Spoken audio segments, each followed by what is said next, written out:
Olá, meu querido irmão, minha querida irmã, que bênção, que prazer, que privilégio podemos estudar a palavra de Deus juntos, compartilharmos o amor do Senhor, a graça de Deus, a sua bondade e a sua misericórdia.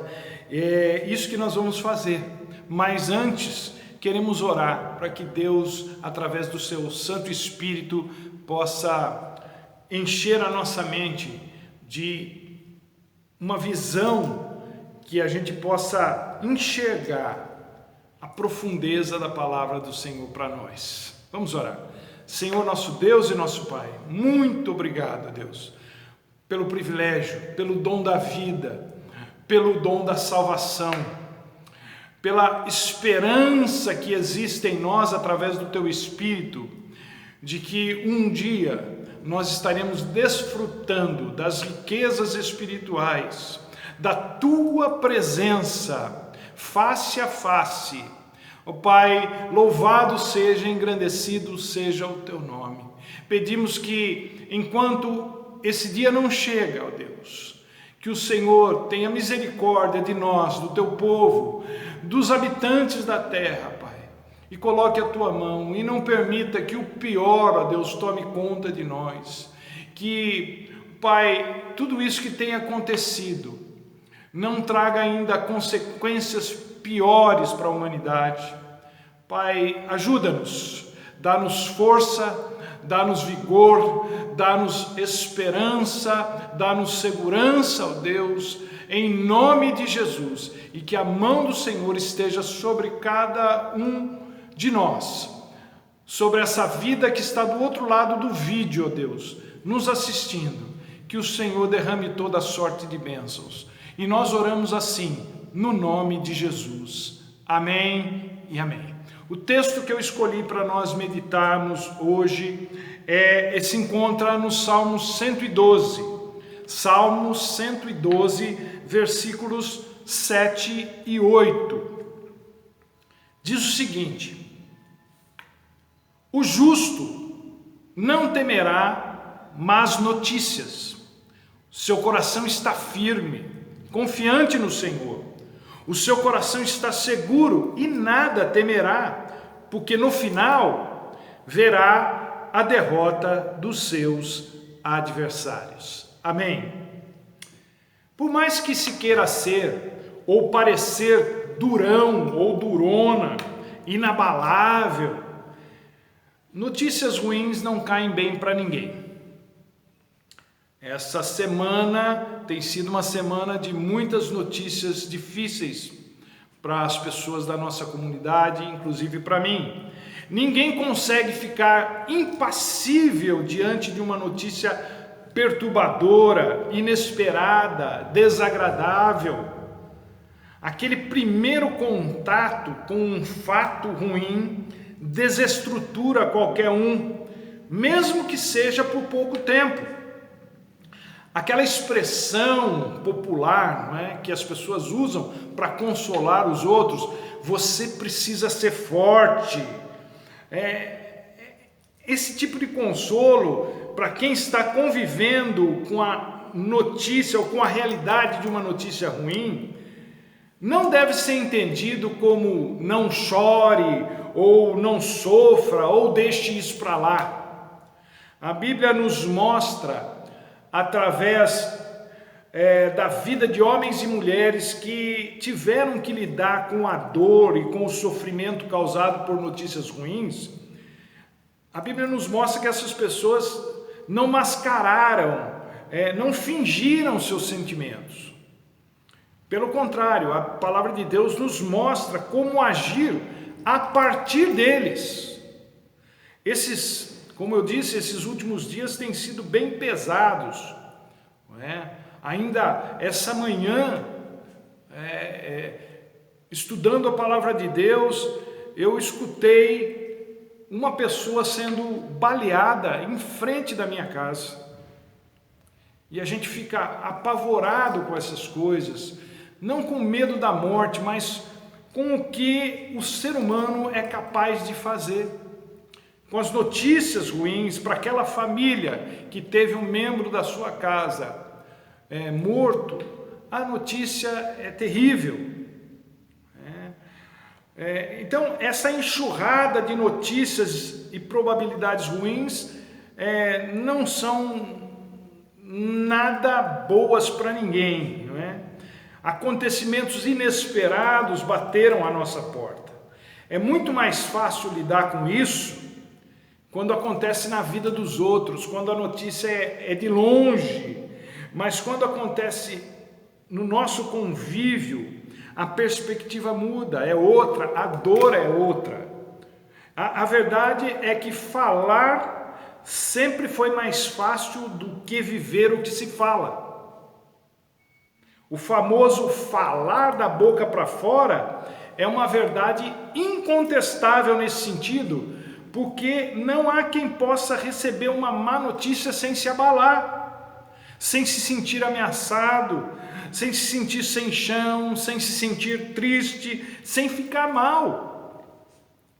Como eu disse, a Bíblia está cheia de histórias de pessoas consideradas exemplo de fé, mas que viveram momentos de profunda tristeza, tanto em virtude das más notícias que receberam, como por aquele sentimento que nos envolve quando ficamos antecipando o que vai ou o que pode acontecer de ruim. Esse negócio de sofrer por antecipação é uma realidade com a qual todos nós temos que lutar. A possibilidade ou a iminência do sofrimento mexem conosco também, nos afetam sim. Só para a gente não ficar nessa falácia, vou lhes dar alguns dos muitos exemplos bíblicos de pessoas que passaram por isso. Temos, por exemplo, a mulher sunamita, do segundo livro dos Reis, no capítulo 4, que chegou a construir um quarto na sua casa para hospedar o profeta Eliseu, que, constrangido por esse cuidado, quis retribuir a hospitalidade e o fez, profetizando um filho para ela, já que ela era estéril, o que de fato aconteceu cerca de 1 ano depois. O menino cresceu e um dia foi encontrar seu pai lá na roça, e lá passou mal e veio a morrer nos braços da mãe horas depois. Eu não sei se dá para imaginar o que uma mãe sente numa hora dessas. Ela aparentemente não se desesperou, mas dizer que a morte do filho não mexeu com ela seria uma insensatez. Tanto que ela deixa o menino em casa e vai atrás do profeta. E quando chega lá, na frente do profeta, ela desaba. E o próprio Eliseu diz para Geazi, o seu servo, que ela estava muito angustiada, era para deixar ela daquele jeito, não era para tirar ela dali, porque ela estava muito angustiada. E ela demonstra isso nas suas palavras, no verso 28 do capítulo 4. Ela fala assim: por acaso eu te pedi um filho, meu Senhor? Não te disse para não me dar falsas esperanças? Ela era uma mulher de fé, mas desabou com uma notícia ruim, com um fato horrível. Um outro exemplo clássico é o de Jó, homem íntegro, reto, temente a Deus, que se desviava do mal, mas que ao receber as más notícias dos bens sendo dilapidados pelos inimigos, depois a morte dos 10 filhos, ele rasga suas roupas e raspa sua cabeça e se lança ao chão.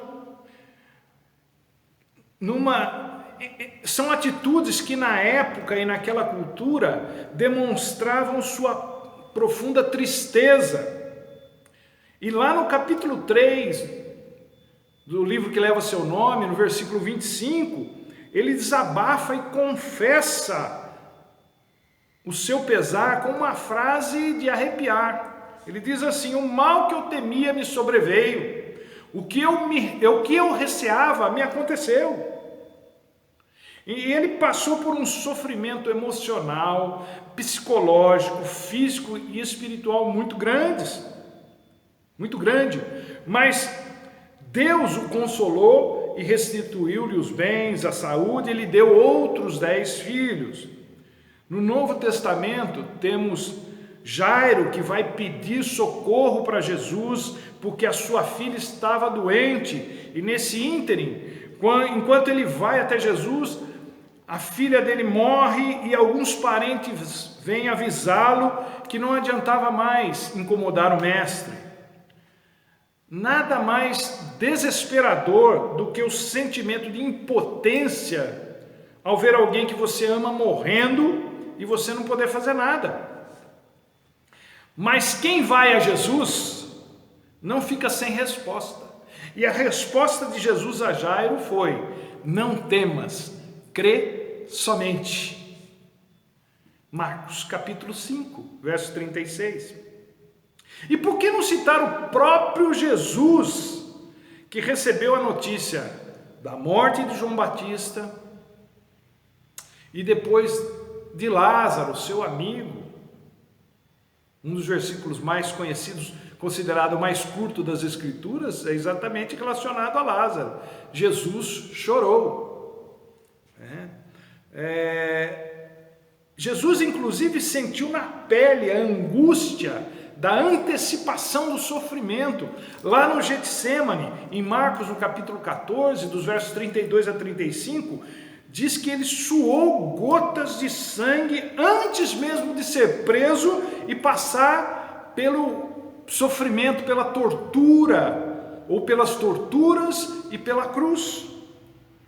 Então, como a gente pode ver, ninguém é imune às más notícias. Ninguém. Todos nós temos os nossos momentos de profunda tristeza, de profundo pesar, de dor na alma. Não há nada que se possa fazer para fugir ou evitar isso. Então, como a gente tem que lidar com essas coisas? A resposta é simples e direta, gente. Com fé em Jesus Cristo, com fé em Deus. É como diz o Salmo 37, verso 5. Entrega o teu caminho ao Senhor, confia nele, e o mais ele fará. A prova da fé, qualquer que seja ela, deve ser encarada por nós, povo de Deus, da mesma maneira que Abraão respondeu a Isaque, seu filho, em Gênesis 22, 8, quando ele diz para Isaque: Deus proverá. É lógico que essa fala de Abraão fora resultado dos seus muitos anos na caminhada da fé, à base de erros e acertos. Nessa altura da sua vida, ele já tinha aprendido a acreditar, a confiar cegamente na providência divina. Aconteça o que acontecer, devemos seguir com a vida nessa perspectiva de Abraão, de que Deus proverá. Pode ser que Deus nos livre, pode ser que Deus não nos livre, mas crer na providência divina certamente nos dará forças e propósito para continuar. Lembremos que o que Deus pediu para Josué, que teve que assumir o lugar de Moisés, para que ele encarasse o que vinha pela frente com coragem, com ânimo, isso é, com garra, com esperança. Então, como reagir às más notícias? Estive pensando em algumas coisas aqui. Primeira delas, não devemos nos render ao sentimento de tristeza, ao sentimento de pesar que vem com as más notícias. A fé em Deus nos dá condições para isso. Uma das coisas que mais Jesus dizia para aquelas pessoas que ele curava era: levanta e anda. A sunamita, lá do capítulo 4 do segundo livro dos Reis, largou o filho morto em casa e foi atrás do profeta. Jó extravasou a sua tristeza e depois foi adorar a Deus. Jairo é um outro exemplo que a gente conhece bem. Largou a filha doente e foi até Jesus. E Jesus buscou forças no Pai lá no Getsêmani. Se levantou e encarou sua missão. É claro que o impacto das más notícias nos paralisa por algum tempo. Mas assim que passa esse primeiro impacto, a atitude deve ser na direção de Deus, na direção de Jesus, na direção do Espírito Santo. É na Trindade Santíssima que vamos encontrar o consolo, a força e o ânimo para continuarmos, para superarmos, para vencermos o dia mau. Não entregue os pontos. Deus nos fez mais do que vencedores em Cristo Jesus. As más notícias vêm para nos desestabilizar, para desafiar a nossa fé, mas nós temos o Espírito Santo em nós para nos estabilizar, para nos dar segurança, para nos fazer confiantes no Senhor. Não espere que Jesus diga para você: levante e ande. Ele já fez isso. Inclusive, Ele já nos deu o Espírito Santo para que nós nos lembrássemos dessa palavra, ou toda vez que algo ruim se apresentasse diante de nós,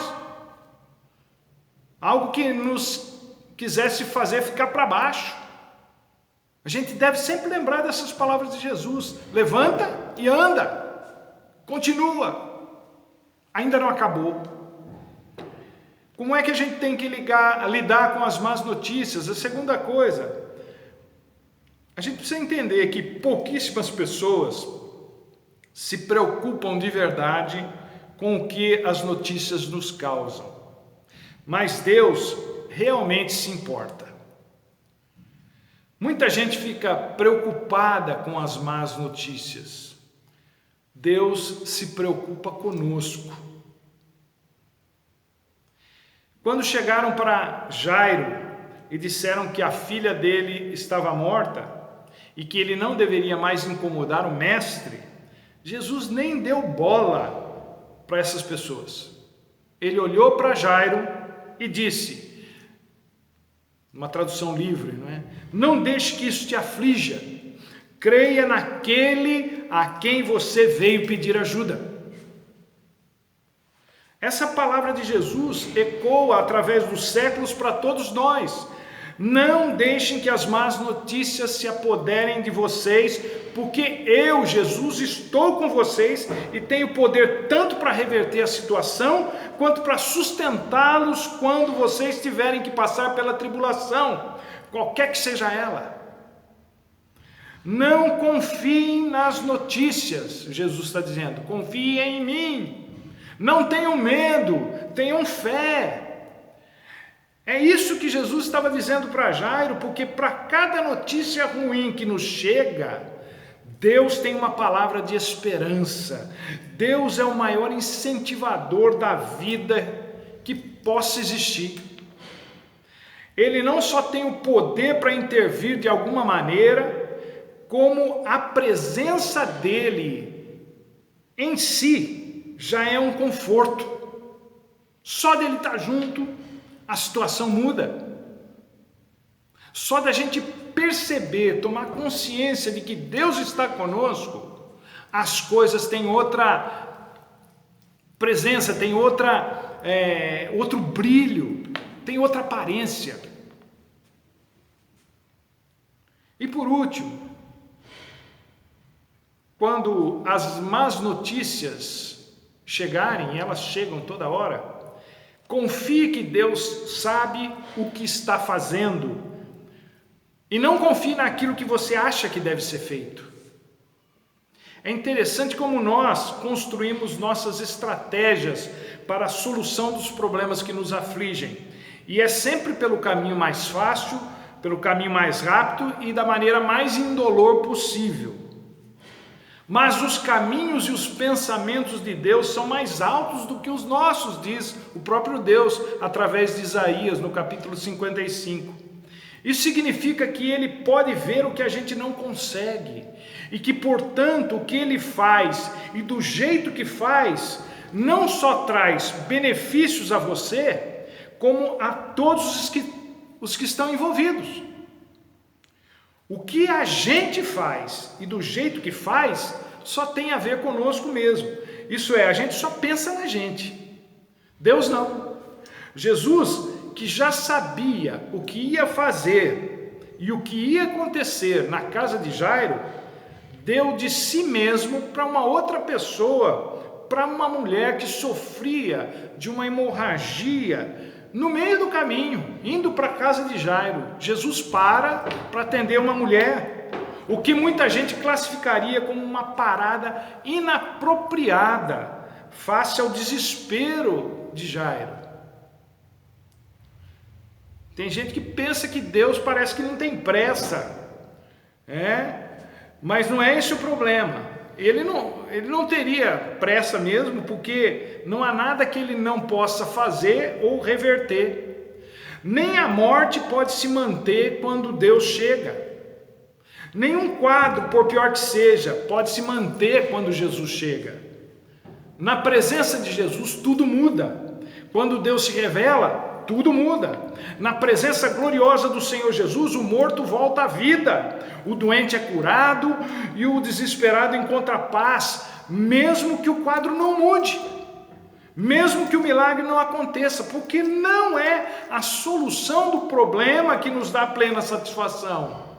É a presença manifesta do nosso Senhor e Salvador Jesus Cristo que nos enche daquilo que precisamos, seja a paz, seja alegria, seja contentamento, seja segurança, seja lá o que for que a gente precise. O dia em que nós nos conscientizarmos disso, as más notícias não causarão mais um efeito tão devastador em nossas vidas.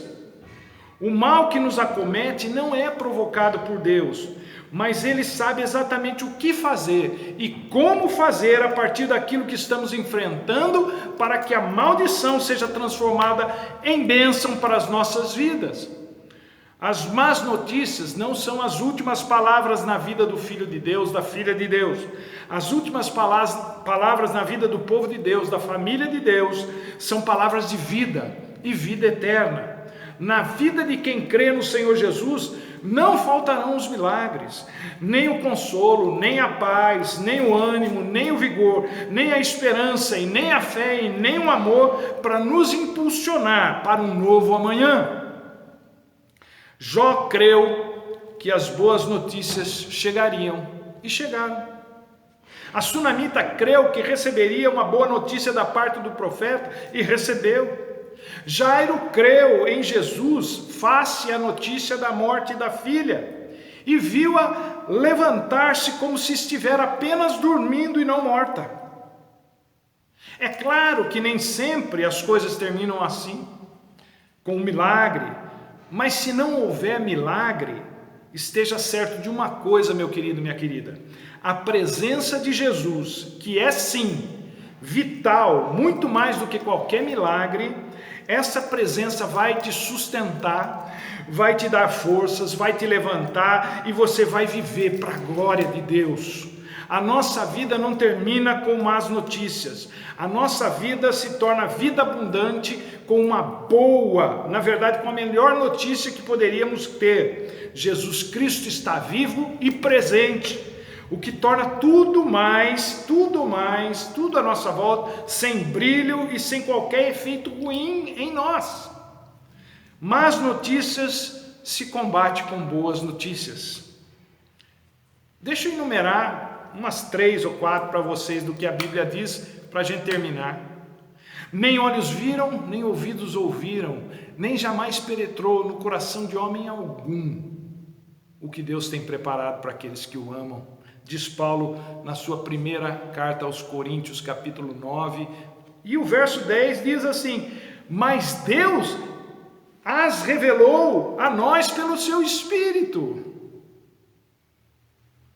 Outra, palavras de Jesus: aquele que vier a mim, de maneira nenhuma lançarei fora. Está lá em João no capítulo 6, verso 37. O próprio Jesus, em Mateus 28, 20 diz assim: eis que estou convosco todos os dias, até a consumação dos séculos. Paulo, lá em Romanos 8, versículo 1, diz assim: portanto, agora, nenhuma condenação há para os que estão em Cristo Jesus. No mesmo capítulo, no verso 31, ele diz versículo conhecido de todos nós: se Deus é por nós, quem será contra nós? Há centenas de outras coisas versículos que eu poderia citar para você. Alguns eruditos dizem que as promessas de Deus chegam aos milhares. É impossível você ficar de fora. Deus tem muitas promessas para nós. Mantenha a sua fé firmada no Senhor e desfrute das bênçãos de Deus. Não deixe que as más notícias te coloquem para baixo. Vá para Jesus. Ele tem a última palavra. Deus te abençoe, meu querido, minha querida, e até a próxima, se Deus quiser.